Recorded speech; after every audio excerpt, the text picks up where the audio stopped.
जब देवी पार्वती ने भगवान शिव द्वारा इस पूरी सृष्टि का सार समझना चाहा, तब भगवान शिव ने मिट्टी पर इस श्रीयंत्र का रेखा चित्र बनाया और समझाया कि ये श्रीयंत्र ही हमारे पूरे संसार और सृष्टि का प्रतिरूप है। जिस जगह पर भगवान शिव ने श्रीयंत्र समझाया था, आज हम उस जगह को श्रीनगर के नाम से जानते हैं। अणु रेणु से लेकर शब्दों के मूल तक, फिर चाहे वो कृमि कीट हो, सर्प हो, वन हो और जंगल हो, पक्षियों, जानवर और मनुष्य तक के हर प्रकार के जीव जंतु को अपने में समाता है हमारा श्रीयंत्र। बिंदु का जन्म भगवान शिव के 4 त्रिकोण और देवी पार्वती के 5 त्रिकोणों के संग द्वारा हुआ था। इन 9 त्रिकोणों को जोड़ने से बने 43 त्रिकोण। ये 43 त्रिकोण हमारे शरीर के धातुओं को दर्शाते हैं। सबसे पहला त्रिकोण हर जीवी का कवच यानी कि जीवात्मा कहलाता है।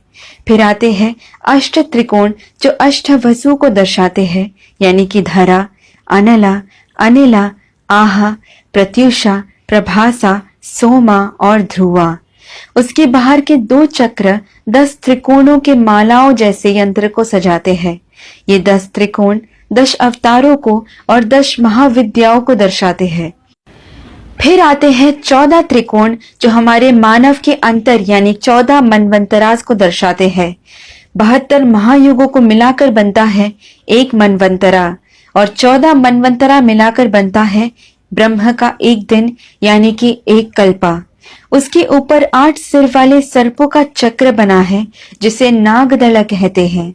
नागदलों के ऊपर 16 फूलों के पंखुड़ियों से बना हुआ एक चक्र है। फिर जो 3 परत है वो हमारे त्वचा के 3 परतों को यानी कि एक्टोडर्म, एंडोडर्म और मीजोडर्म को दर्शाते हैं। हर जीवी से लेकर ग्रहों तक, जिसे हम ओजोन लेयर के नाम से जानते हैं, ऐसे सभी के ऊपर 3 परत होते हैं। ऐसा ये श्रीयंत्र हमें समझाता है।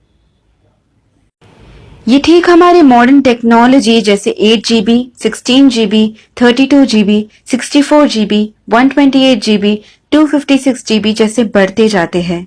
फिर आता है सदनत्रयंच, 3 परत जो हमें स्थूल शरीरा, सूक्ष्म शरीरा और कारण शरीरा समझाते हैं।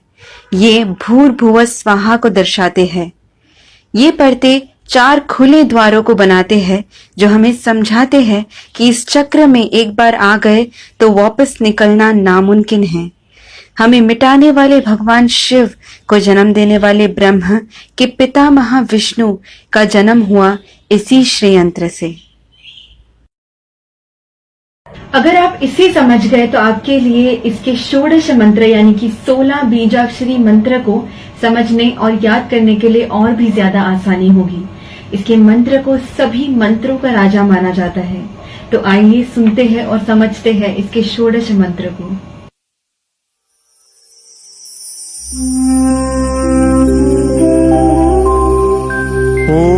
ओम बिंदु त्रिकोण वसुकोण दशार युग्मा मन्वस्त्र नागदल षोडश पत्रयुक्तम् वृत्तत्रयञ्च धरणी सदनंत्रयञ्च